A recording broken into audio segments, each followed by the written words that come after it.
সহ আমরা তোমার কাছে হাত হাত পাঠিয়েছি। আল্লাহ, তুমি আমাদের গুনাহ খাতাগুলোকে মাফ করো। জয়প্রাট প্রেস ক্লাব কর্তৃক আয়োজিত আজকের ইফতার কথা বলা আছে সেগুলো বিবেচনা করে আমরা সেভাবে জাকাত দিব। আমরা যেন মানুষ দেখানো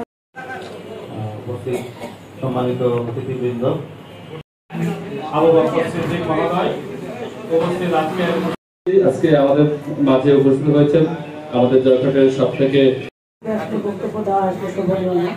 ইফতারের পূর্বে আধা ঘন্টা পূর্বে যে আমরা যারা এখানে সাংবাদিক আছি, বিশেষ করে প্রশাসনের কাছে আমরা সবাই সংযমের মাসে পরিষেবা মহোদয় উপস্থিত হয়েছি। রোজা আমাদেরকে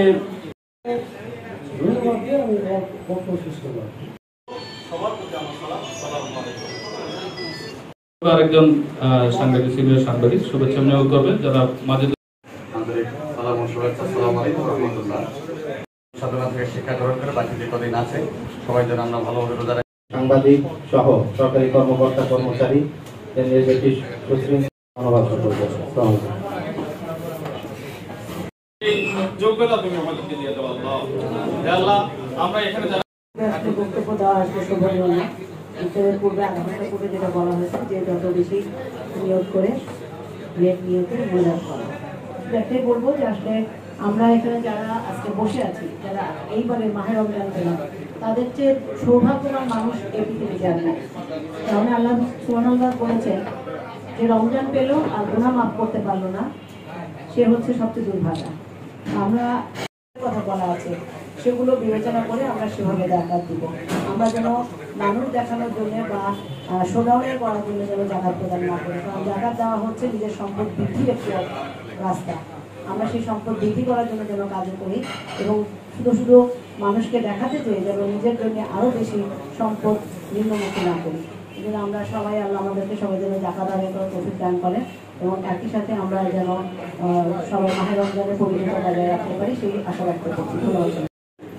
তো আমরা সবাই সংযমের মাসে সবাই আল্লাহর কাছে মাগফিরাত কামনা করে দোয়া চাই যেন দেশটা সুন্দর হয়।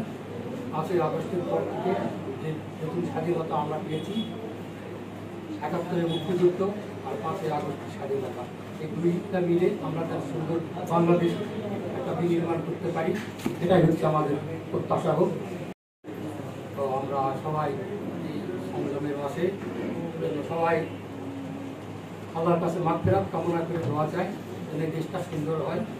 5ই আগস্টের পর থেকে যে নতুন স্বাধীনতা আমরা পেয়েছি, ৭১-এর মুক্তিযুদ্ধ আর 5ই আগস্টের স্বাধীনতা, এই দুইটা মিলে আমরা তার সুন্দর বাংলাদেশ একটা বিনির্মাণ করতে পারি, এটাই হচ্ছে আমাদের প্রত্যাশা হোক।